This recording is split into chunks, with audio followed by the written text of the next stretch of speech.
मैंने 2009 में अपना फर्स्ट कंपटीशन कम्पीट किया था। मैं मिस्टर सिविल लाइन हुआ था। उसके बाद 2010 में मैंने इंटर कॉलेजिएट का मुकाबला खेला था और 2013 में मैं मिस्टर सिटी लाहौर जूनियर हुआ था। 2014 में मैंने पाकिस्तान आज़ादी शो विन किया था और जो मेरा अपना लास्ट कंपटीशन था वो गिल्ड फेडरेशन की तरफ से 2018 में इस्लामाबाद में कम्पीट किया था। मैं अपनी क्लास गोल्ड हुआ था, ओवरऑल में सिल्वर मेडल हुआ था। यहाँ पर जो यंगस्टर अभी जितने भी लोग जिम ज्वाइन करते हैं वो सोचते हैं कि आज हम जिम ज्वाइन करें, कल हमारी बॉडी बन जाए, क्योंकि आपको पता है ओवरनाइट गेम तो है नहीं। इसके लिए आपको बहुत ज़्यादा सेक्रीफाइस देने पड़ते हैं डाइट के ऊपर और उसके अलावा अपनी ट्रेनिंग में आपको पता है कि बहुत बहुत चीज़ें आपको छोड़नी पड़ती हैं। लोगों से मिलना, अक्सर लोग कहेंगे या बहाने बनाएंगे जिम के टाइम पे कि हम उधर जा रहे हैं, तो ये सारी छोटी छोटी चीज़ें आपको छोड़नी पड़ती हैं। जब मैंने बॉडी बिल्डिंग स्टार्ट की मैं बहुत स्किनी सा, दुबला सा, पतला सा बच्चा था और उस टाइम मेरा वेट सिर्फ 50 kg भी पूरा नहीं, 48-49 kg वेट था जब मैंने इसको शुरू किया। और लोगों ने बड़ा क्रिटिसाइज़ भी किया कि आप क्या करोगे, आप जिम जाओगे, पसली ना टूट जाए, हड्डी ना टूट जाए। लोग आपको पता है ना, किसी को आगे बढ़ता नहीं देख सकते। देखिए जिसने बात बनानी वो बनाएगा, टीके लगा लिए, डब्बे खा ले, गोलियां खा ली, ये कर लिया, यानी कि लोग आपको किसी हाल में भी जीने नहीं देते। देखिए मैंने जो सबसे ज़्यादा वेट उठाया डिपेंड करता है ट्रेनिंग के ऊपर। अगर आप पीक टाइम की बात करें तो मेरा लेग प्रेस पे 650 kg तक का रिकॉर्ड है। बेंच की बात करें तो मैंने 160-170 का बेंच प्रेस भी किया और उसके बाद जो डेड लिफ्ट है वो तकरीबन 250 kg तक वो भी की हुई। इतना मतलब रिकॉर्ड हाँ जी, आपने ये बनाया पीक हुआ है। टाइम की बात कर रहा हूँ। अस्सलामुअलैकुम, टीवी टुडे के साथ मैं हूं आपकी मेज़बान ज़ोहा राशिद। नाज़रीन, आपने बॉडी बिल्डर्स तो बहुत देखे होंगे, लेकिन मेरे साथ आज एक ऐसे बॉडी बिल्डर मौजूद हैं जिन्होंने 1000 kg तक वेट उठा चुके हैं ये, और इनके सोशल मीडिया पे बहुत चर्चे भी हैं और मिस्टर पंजाब भी रह चुके हैं 2018 में। इनका नाम है टाइगर वकार शेख। बॉडी बिल्डिंग इन्होंने कैसे स्टार्ट की, इनकी जर्नी कैसी थी, अब बॉडी बिल्डिंग करते हैं या नहीं करते, और जो न्यू आने वाले लोग हैं उन्हें क्या सजेस्ट करेंगे, इनसे जानते हैं सारा कुछ। अस्सलाम वालेकुम। जी वालेकुम सलाम। कैसे हैं आप सर? ठीक है। अल्हम्दुलिल्लाह मैं ठीक हूँ, आप बताएं आप ठीक हैं? सबसे पहले मुझे ये बताएं कि बॉडी बिल्डिंग की जर्नी कैसे शुरू हुई? बचपन से शौक था? जी, मुझे बॉडी बिल्डिंग का बचपन से शौक़ था। मैंने 2009 में अपना फर्स्ट कंपटीशन कम्पीट किया था। मैं मिस्टर सिविल लाइन हुआ था। उसके बाद 2010 में मैंने इंटर कॉलेजिएट का मुकाबला खेला था और 2013 में मैं मिस्टर सिटी लाहौर जूनियर हुआ था। 2014 में मैंने पाकिस्तान आज़ादी शो विन किया था और जो मेरा अपना लास्ट कंपटीशन था वो गिल्ड फेडरेशन की तरफ से 2018 में इस्लामाबाद में कम्पीट किया था। मैं अपनी क्लास गोल्ड हुआ था, ओवरऑल में सिल्वर मेडल हुआ था। ठीक है। और अब उसके बाद मैं अपनी फ़िटनेस के लिए कर रहा हूँ। अच्छा सर, जब आपने अपने घर वालों से बात की जी। कि मैंने ऐसे फिटनेस के लिए करना है और मैंने ऐसे बॉडी बिल्डिंग करनी है, घर वालों ने कुछ कहा नहीं कि ये तो ठीक है, उसके बाद साथ कुछ और भी करो? हाँ, जब मैंने स्टार्ट किया था वो खुश थे, लेकिन वो नहीं चाहते थे कि मैं इसको प्रोफ़ेशन बनाऊँ, क्योंकि आपको पता है पाकिस्तान में इस चीज़ का इतना स्कोप नहीं है। जी जी। लेकिन अल्लाह का शुक्र है, अल्लाह पाक के ज़ात ने इज़्ज़त भी दी और इसके ज़रिए हम कमा भी रहे हैं और माशरे में नाम भी है। तो अब वो खुश हैं इस चीज़ को देख के। अच्छा, बॉडी बिल्डिंग करना कितना मुश्किल होता है? देखें कुछ भी आसान नहीं है, आपने किसी भी फील्ड में जाना स्ट्रगल मस्ट है। बिल्कुल। और यहाँ पर जो यंगस्टर अभी जितने भी लोग जिम ज्वाइन करते हैं वो सोचते हैं कि आज हम जिम ज्वाइन करें, कल हमारी बॉडी बन जाए, क्योंकि आपको पता है ओवरनाइट गेम तो है नहीं। इसके लिए आपको बहुत ज़्यादा सेक्रीफाइस देने पड़ते हैं डाइट के ऊपर और उसके अलावा अपनी ट्रेनिंग में आपको पता है कि बहुत बहुत चीज़ें आपको छोड़नी पड़ती हैं। लोगों से मिलना, अक्सर लोग कहेंगे या बहाने बनाएंगे जिम के टाइम पे कि हम उधर जा रहे हैं, तो ये सारी छोटी छोटी चीज़ें आपको छोड़नी पड़ती हैं। अच्छा, मुझे ये बताएं कि आपने जब अपनी जर्नी का स्टार्ट लिया तो जाहिर है जहाँ पर आप थे, यहाँ जहाँ पे ट्रेनिंग करते थे, जी। वहाँ पे और लोग भी होते थे, जी बिल्कुल। तो उसमें फिर आप कैसे अपने आप को महसूस करते थे, उनसे बेहतर कैसे होने की कोशिश करते थे? देखिए मैंने स्टार्ट में आपको बात बताता हूँ, जब मैंने बॉडी बिल्डिंग स्टार्ट की मैं बहुत स्किनी सा, दुबला सा, पतला सा बच्चा था और उस टाइम मेरा वेट सिर्फ 50 kg भी पूरा नहीं, 48-49 kg वेट था जब मैंने इसको शुरू किया। और लोगों ने बड़ा क्रिटिसाइज़ भी किया कि आप क्या करोगे, आप जिम जाओगे, पसली ना टूट जाए, हड्डी ना टूट जाए। तो मैंने कभी भी लोगों की बातों को दिल पे नहीं लगाया, अपने दिमाग में लिया और सोचा कि इसको करके दिखाना। और मैंने कभी भी अपने इर्द गिर्द के लोगों को देख के मुकाबला नहीं बनाया। मैंने डे 1 से आज तक मुकाबला अपनी ज़ात से किया है कि मैं कल कैसा था। मैंने अपने कल को मैंने अपने आज को अपने कल से बेहतर करने की कोशिश की है हमेशा से। तो सर, आपका तब जब आपने ये सारा लिया, इसके साथ कोई आपका उस्ताद, आपका ट्रेनर भी था जो अभी तक आपके साथ है? हाँ जी, बिल्कुल। मैंने जो अपना लास्ट कॉम्पिटिशन कम्पीट किया था 2018 में, उस टाइम मुझे मुकाबले की तैयारी करवाई थी मलिक खालिद नवाज़ साहब हैं, मिस्टर पाकिस्तान है। और स्टिल अल्लाह का शुक्र आज भी उनसे अच्छा राब्ता है, अच्छी मुलाकात है। और उस्ताद तो फिर उस्ताद है। वैसे भी हज़रत अली का कौल है, जिसने आपको एक लफ्ज़ सिखा दिया वो वो उसका भी उस्ताद है। और भी बहुत लोगों से सीखा है, मैं सबका शुक्रगुज़ार हूँ। लेकिन मैंने जो अपना लास्ट कॉम्पिटिशन कम्पीट किया और बहुत अच्छा मुझे उन्होंने गाइड किया ट्रेनिंग की तरफ से, न्यूट्रिशन की तरफ से, सप्लीमेंटेशन की तरफ से, और इस चीज़ का मैं आज भी उनका शुक्रगुज़ार हूँ। जब पहला आपने मुकाबला जीता, क्या फीलिंग्स थी तब? हाँ, 2009 में मैंने अपना आपको बताया था, मैं फर्स्ट कंपटीशन था और मैंने जब उसकी तैयारी वगैरह की, इतनी खास तैयारी नहीं थी, लेकिन फिर भी वो सारी बात है, कॉलेज लेवल का मुकाबला था, इतना बड़ा मुकाबला नहीं था, तो मैं जीत गया। और उसके बाद से मेरा शौक बढ़ा, फिर उसके बाद मैंने बड़े बड़े मुकाबलों में कंपटीशन तो जब आप कम्पीट किया। मुकाबलों में जाते हैं तो आपके घर वाले भी साथ आते हैं सपोर्ट करने? फर्स्ट कंपटीशन में तो मेरे साथ कोई भी नहीं गया था, सिर्फ दोस्त वगैरह थे। उसके बाद जब मैं मिस्टर लाहौर और मिस्टर पंजाब और पाकिस्तान आज़ादी शो में, तब मेरे भाई वगैरह मेरे साथ। तो देख के आपको खुश होते हैं? हाँ बिल्कुल, सपोर्ट भी करते हैं, अप्रिशिएट भी करते हैं। अच्छा, लोगों ने तनकीद का निशाना तो बहुत बनाया होगा किस चीज़ के ऊपर? आपके, जाहिर है बॉडी जब हम बिल्डिंग के ऊपर। बॉडी बिल्डिंग के जी, ऊपर जी। लोग, आपको पता है ना, किसी को आगे बढ़ता नहीं देख सकते। हाँ जी, बिल्कुल। देखिए, मैं आपको बताता हूँ कि मैंने अपने लाइफ में 3 फ़ेज़ देखे हैं, जो कि हर कोई नहीं देखता। मैं बहुत ज़्यादा पतला भी था, ठीक हो गया। उसके बाद में जब मैं बॉडी बिल्डर बना, मेरी फ़िज़ीक टोटल चेंज हुई। उसके बाद 2014 में मेरा एक एक्सीडेंट हुआ था, जिसके बाद मैंने काफ़ी अर्सा बॉडी बिल्डिंग छोड़ी और मैं ओवरवेट हो गया। अब मैं आपको अच्छा। उन तीनों फ़ेज़ की बात बताऊँ। जब मैं पतला था तो लोग कहते थे सुक्का, पतला, हम्म। हड्डी ना टूट जाए, ये ना हो जाए।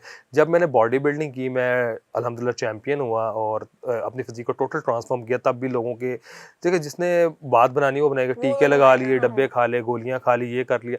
उसके बाद जब मेरा काफ़ी गैप आ गया ट्रेनिंग से, मैंने ट्रेनिंग छोड़ दी, तो तब भी लोगों ने बातें बनाई, ओवरवेट हो गई, ये हो गए, तो वो हो गए।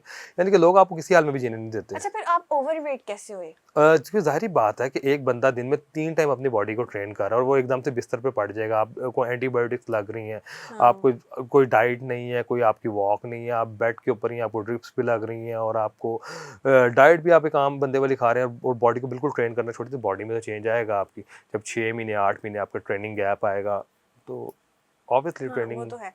अच्छा, आपने सबसे ज्यादा वेट कब उठाया और कितना उठाया हुआ है? देखिए, मैंने जो सबसे ज़्यादा वेट उठाया, डिपेंड करता है ट्रेनिंग के ऊपर। अगर आप पीक टाइम की बात करें तो मेरा लेग प्रेस पे 650 केजी तक का रिकॉर्ड है। बेंच की बात करें तो मैंने 160 170 का बेंच प्रेस भी किया हुआ और उसके बाद जो डेड लिफ्ट है वो तकरीबन 250 केजी तक वो भी की अच्छा, हुई। इतना मतलब रिकॉर्ड हाँ जी, आपने ये बनाया पीक हुआ है। टाइम की बात कर रहा हूँ, जब मैं हम कम्पीट कर रहे थे और अल्हम्दुलिल्लाह अभी भी हम वेट अच्छा लगाते हैं। बेंच की बात करें तो 100 प्लस का मेरा अभी भी बेंच है और डेड लिफ्ट भी इस तो हिसाब से। अभी आप दिन में कितनी ट्रेनिंग करते हैं, किस नहीं, किस टाइम ट्रेनिंग देखें, करते हैं? क्योंकि अब हम प्रोफेशनल ट्रेनिंग, तो मैंने आपको बताया कि 2018 में मैंने छोड़ दी थी। हम्म।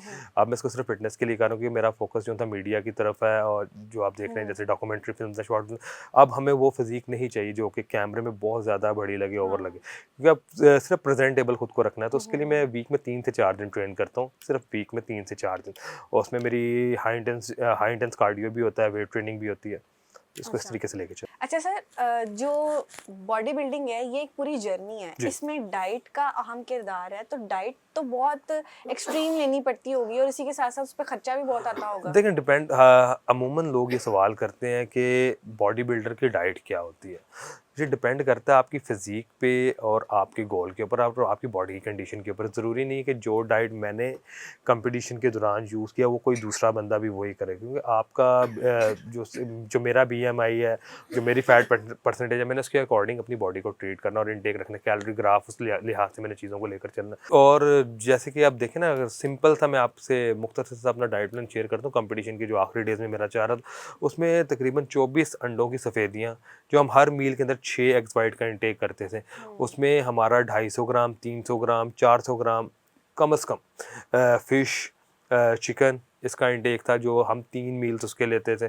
उसके अलावा ब्लैक कॉफ़ी, उसके अलावा ग्रेप फ्रूट के जूस, अनार के जूस, यानी कि कर करा के उस टाइम पे भी अगर हम बात करें आज की और उसकी महंगाई में, उस टाइम की महंगाई में बड़ा फ़र्क है। तो उस टाइम भी 2,500 से 3,000 रुपये पर डे सिर्फ डाइट का खर्चा था। डाइट का था, जी। तो अब तो उससे भी अब डबल। हाँ, आप देख लें मल्टीप्लाई करके 3 गुना, उसको तकरीबन 6-7 हज़ार का वो प्लान आपका बनता है पर डे का।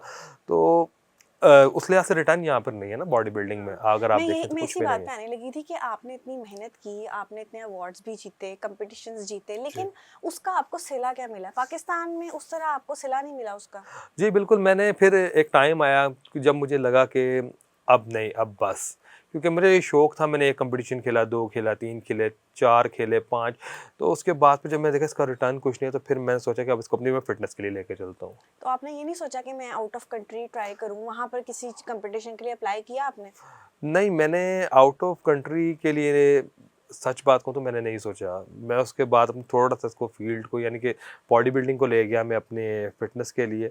और दूसरा मैं मीडिया के ऊपर फोकस करना शुरू किया कि मुझे कुछ ऑफर्स वगैरह मिली और मुझे अच्छा लगा, मैंने कहा मैं करके देख लूँ।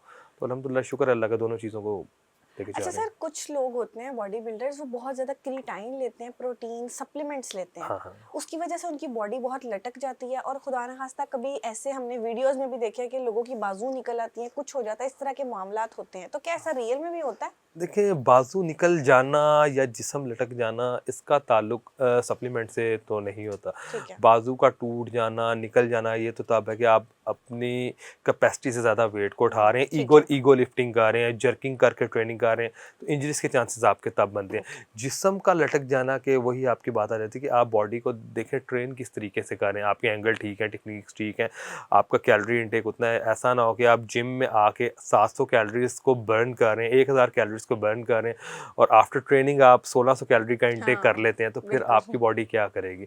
और जहाँ तक बात है सप्लीमेंटेशन की, अगर मेरे ख्याल से अगर प्रोडक्ट आपको ओरिजिनल, क्योंकि आजकल बहुत ज़्यादा फेक सप्लीमेंट्स मार्केट में आ रहे हैं जिनके नेगेटिव रिजल्ट्स आते हैं आपकी बॉडी के ऊपर। सप्लीमेंट ओरिजिनल, और अगर आप किसी सीनियर और एक्सपर्ट के सुपरविजन में करें तो इतने मसले मसाइल आपको फेस नहीं अच्छा, करने पड़ते। फेक सप्लीमेंट्स लेने के साथ क्या नुकसानात होते हैं? देखिए, डिपेंड करता है कि उसके अंदर है क्या, उन्होंने बनाया क्या हुआ। मार्केट में अब चल आपको पता है कि फेक प्रोटीन भी आ रही हैं, कुछ लोगों ने दूध के अंदर केमिकल डाला हुआ है, फ्लेवर डाले हुए हैं, स्टीरॉइड्स मिक्स करके पीस के बना के बेच रहे हैं, तो उस लिहाज से भी डिफरेंट रिजल्ट, किसी को लीवर का मसला हो जाता है, किसी को किडनी का मसला हो जाता है, किसी को हार्ट का मसला हो जाता है। तो बेहतर है कि आप अपनी डाइट पे कंसंट्रेट करें, और अगर आपको लगे कोई ऑथेंटिक जगह है जहाँ से आपको समझ में आता है ये लाइसेंस होल्डर है और इनकी डीलिंग का प्रोडक्ट ओरिजिनल है, वहाँ से आप इसको परचेज करें और इसको किसी सीनियर और एक्सपर्ट की सुपरविजन में करें।